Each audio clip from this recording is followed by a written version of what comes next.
Cilat janë pasojat e fjetjes vonë? Kur ju vononi gjumin miq, nuk humbisni thjesht disa orë pushimi, por ju i fusni trupit një stres biologjik të madh dhe të përditshëm duke bërë kronik. Dhe ja çfarë ka për të ndodhur? Do të çrregullohet ritmi cirkadian që është ora biologjike jona.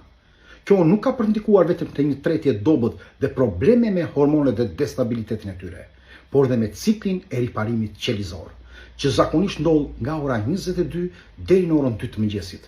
Nëse ju nuk keni në gjumë në këtë orë, qelizat nuk kanë mundësi që të riparohen dhe nuk kanë mundësi që të vetë pastrohen.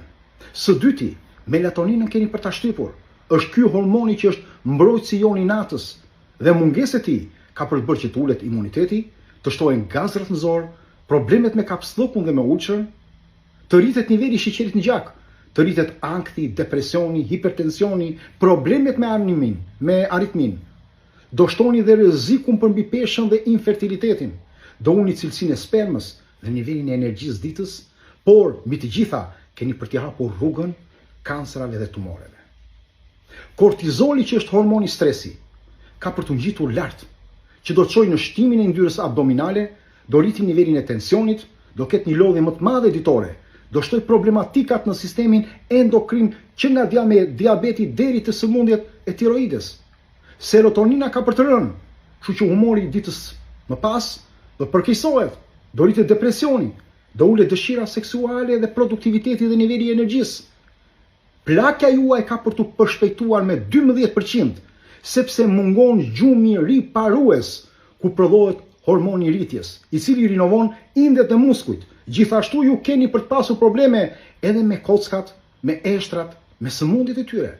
Do rriten sëmundjet kardiovaskulare deri në 22% dhe infarktet kanë për të bërë më të shpeshta. Në qoftë se u keni për të fjetur vonë, rreziku për diabetin e tipit 2 ka për të rritur me 15%, sepse insulina ka për dalë jashtë kontrollit, karbohidratet do treten më keq, yndyra ka për të grumulluar, metabolizmi juaj ka për të ngadalësuar dhe pankreasi juaj nuk ka për të prodhuar dot insulinë. Ju do rrisni mbi peshën, sepse leptina, që është hormoni i ngopjes, ka për të ulur, ndërsa grelina, që është hormoni i urisë, ka për të rritur. Kështu që një ditë më pas ose ditët me radhë keni për të pasur më shumë oreks, nuk do ta komandoni dot urinë, edhe do konsumoni ndoshta edhe ushqime të shpeshta, ëmbëlsira, apo edhe elemente të tjerë, kështu që nuk do bini edhe në peshë, edhe sikur të mbani fasting apo të bëni agjerime. Nga ana tjetër, nëse ju keni për të fjetur vonë ose do bini vonë në gjumë, kujtesa juaj do bjerë me 20%, përqendrimi me 26% dhe depresioni ka për të rritur me 30%. Truri nuk harin do të kryej dot defragmentimin e memorjes, që ndodh në fazën kryesore të gjumit të thellë. Shikimi juaj, pra syt, shikimi, ka për të dëmtuar deri në 20% nga lodhja oksidative e syve. Imuniteti ka për të rënë me 32%, dhe kjo pastaj do bëj që të keni më shumë ftofje, infeksione kronike dhe sëmundje autoimune. Dhe nga ana tjetër, rreziku i kancerit ka për të rritur në këto shifra. Kanceri i gjirit të gratë është vërtetuar që rritet 24 deri në 28% nëse ju flini pas orës 12 natës. Kanceri i prostatës me 12% ka për të rritur. Kanceri i zorës me 22% dhe kanceri i stomakut me 25%. Trupi ka një dritare biologjike miq. Mes orës 22 dhe orës 2, ku ndodh gjithë riparimi i ADN-s dhe pastrimi i trurit nga toksinat përmes sistemit limfatik. Nëse ju do jeni zgjuar dhe jo në gjumë, ky proces ka për të shtuar miq, ka për të mbyllur, truri juaj do plaket më shpejt dhe ju ke për të pasur gjithë to probleme që unë i zura më lart. Studimet e fundit nga Universiteti i Harvardit kanë treguar se gjumi pas mesnate vlen vetëm gjysmën e vlerës biologjike të atij para mesnate. Pra 6 orë gjumë para mesnate vlen më shumë se 9 orë gjumë pas mesnate. Prandaj nuk është shumë e rëndësishme që u thoni flëm në orën 1 të natës deri në orën 10 të mëngjesit. Është e parëndësishme. Mjafton që ju të flini ndoshta 6 orë gjumë para mesnatës dhe është më me vlerë se sa gjitha i gjumë që ju do bëni pas orës 12 apo 1 të natës. Nga ana tjetër, fëmijët që flën vonë kanë një rrezik 2.5 herë më të madh për obezitet dhe diabet, për rezultate më të dobta në shkollë, 6 herë dëmtim më të madh të sistemit nervor, 5 herë më shumë probleme me memorien dhe 9 herë më shumë kanë për të sëmurur nga sëmundje autoimune në të ardhmen dhe të jenë në pushtetin e ilaçeve. gjithë jetën e tyre. Ndaj ju si prindër, ju del përgjegjësia për shëndetin e tyre. Mos t'ju vit keq fare që kemi përticuar drejt shtratit më herët. Kjo është një mirësi dhe në favor të shëndetit të tyre.